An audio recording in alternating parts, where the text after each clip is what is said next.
Hey YouTube! Welcome back to my channel.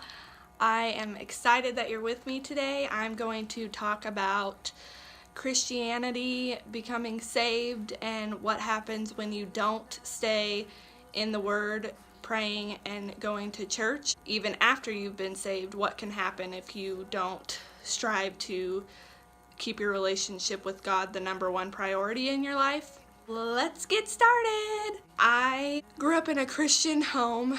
I was one of four. I was the baby of the family. My parents were strong Baptists. We went to a Southern Baptist church in my small hometown. I was baptized when I was 7 years old, thinking that I knew what being saved was about. I really just wanted to be cool and do what everybody else was doing. I didn't really know what it meant. All my siblings had been saved and baptized, and so I didn't want to be left out and made sure that I got in with that.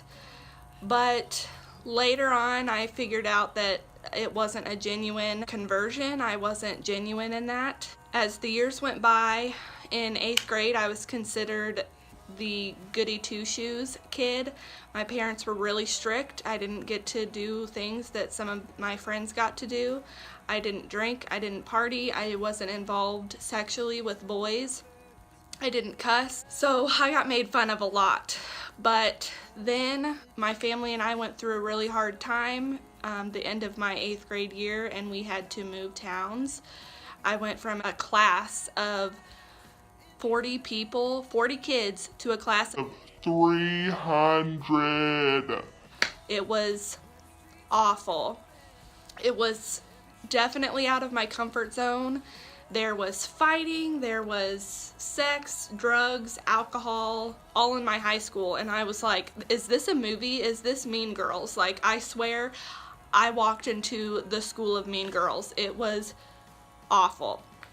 So that year was when I started to change a little bit. You know, freshman year, you're trying to be in with the cool crowd. So I began to date the bad boys and the boys that were into drugs and alcohol.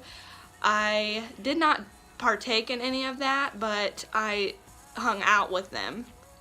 I dated guys that were not Christians, that only wanted one thing from me, and I knew what that was. My sophomore year, we moved to Palmyra, and I loved it there. It was much like my hometown. It was much smaller, and I got in with the popular crowd pretty quickly. I started dating. My sophomore year was the first time that I got to go on an actual date with a boy, and still at that time, I had not had sex or anything or drank. My junior year was when I started dating my first love, and he was much older than me. He was into drinking and partying. That was the first time that I started getting involved in it because I loved him and I wanted to do what he wanted to do. I wanted to do what made him happy. So when I would go to his house, what we would do was drink and have people over and have parties. And that was when I started spiraling downhill. I became the black sheep of the family. I was having sex before I was married.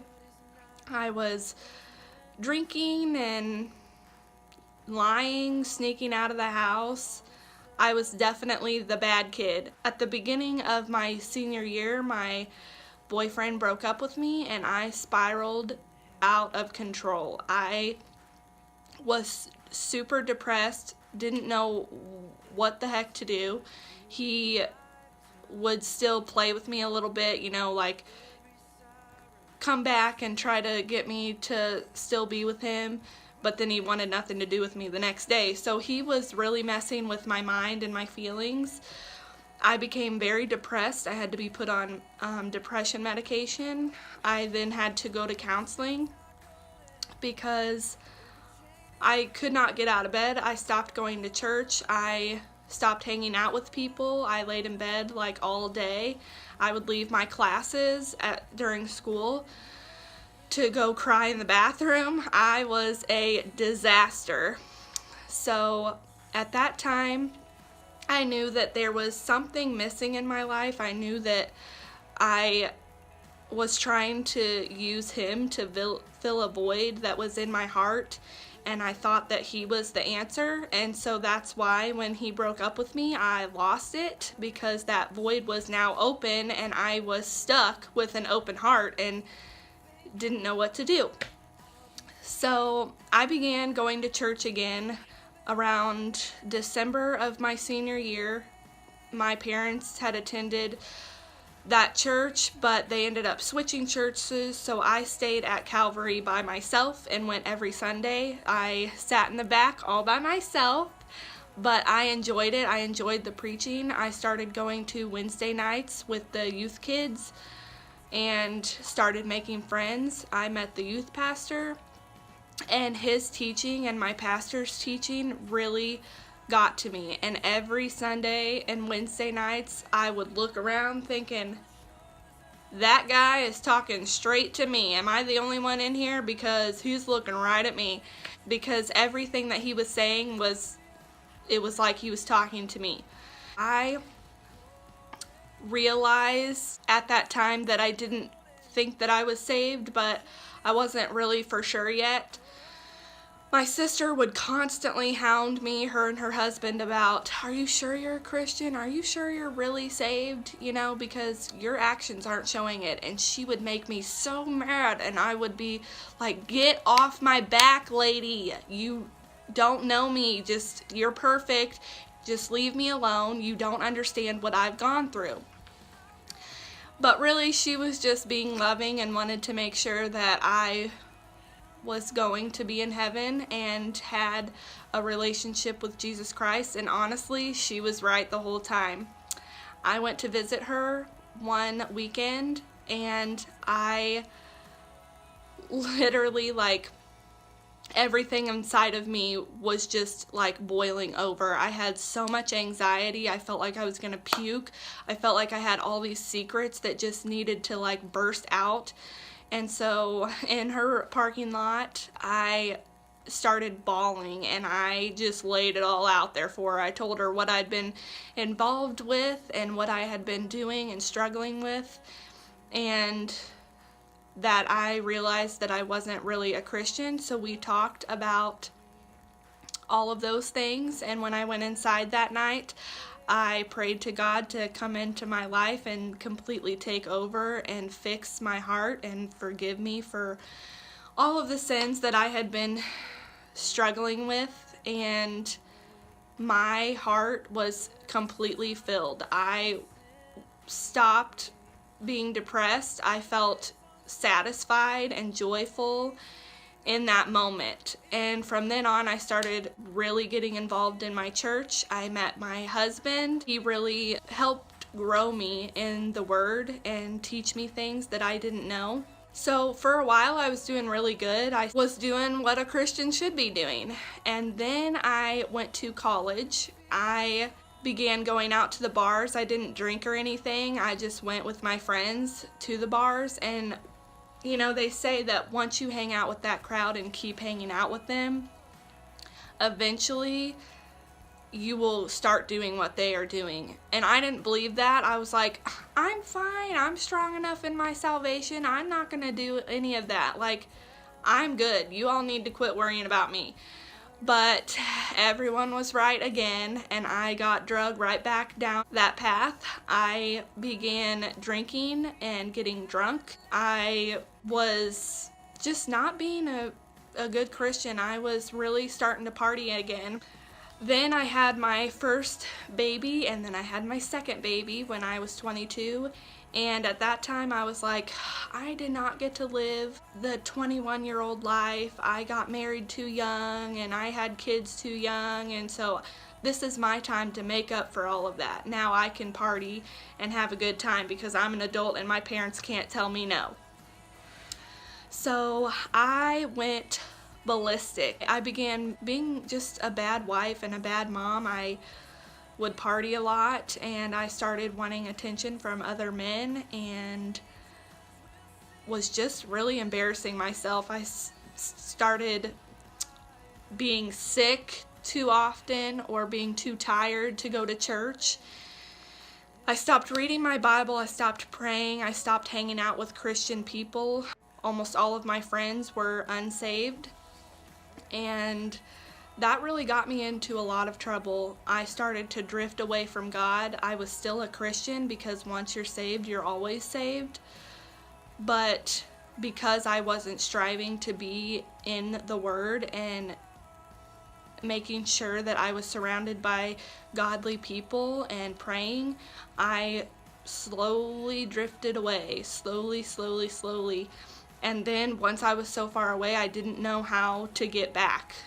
I would try, but I didn't try hard enough, and so I would just slide right back. So at that time, I started struggling with unfaithfulness in my marriage, and my life and my marriage was a complete disaster. I didn't care what was happening. I kept going because I let my relationship with God suffer and fall through the cracks because I was being selfish and wanted to live my own life. So at that time, when I started seeing that my marriage was having serious issues and my husband had really laid down the law and I was going to possibly be kicked out of my household, a lot of people were talking to me about my salvation and people were doubting my salvation. People had lots of things to say on the internet about my actions. That was the wake-up call that I needed for God to tell me, Jana, you are not where you're supposed to be. You are not acting like my child. You are not being who I created you to be. And then it took everything inside of me to fight to get back to God.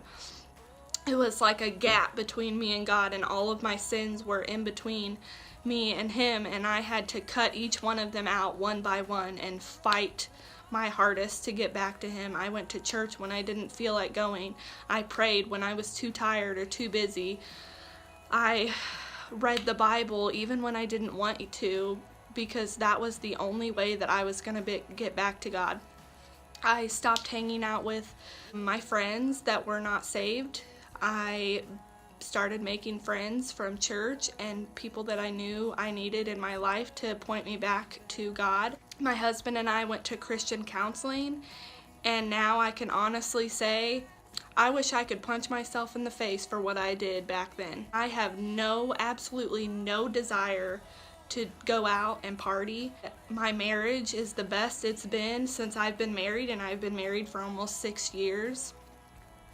My friends are the best friends that I have ever had, and I'm so thankful for everything that I've gone through in my life, because if it weren't for those things, my relationship with God probably wouldn't exist.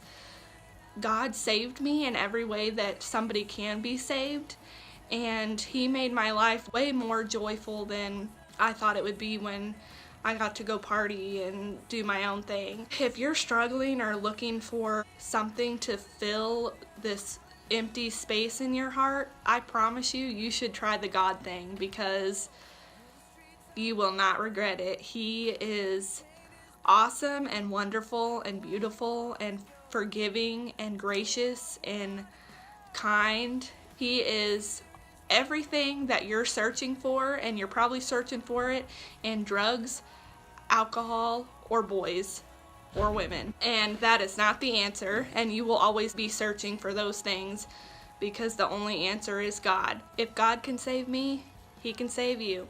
If you're struggling and you are a Christian, fight like heck to get back to Him, because people are watching. And I really learned that the hard way, that people are watching us Christians. My job here on earth isn't to live for myself, it's to live for Jesus Christ, and so is yours. I wanted to get brutally honest and raw and show you that I am not perfect. I'm not near perfect. I am a mess, but I'm a beautiful mess created by God, and so are you. Thank you so much for watching. That is all that I have, and you guys are the best. Please like, comment, and subscribe below, and let me know what you think about this video. Bye-bye.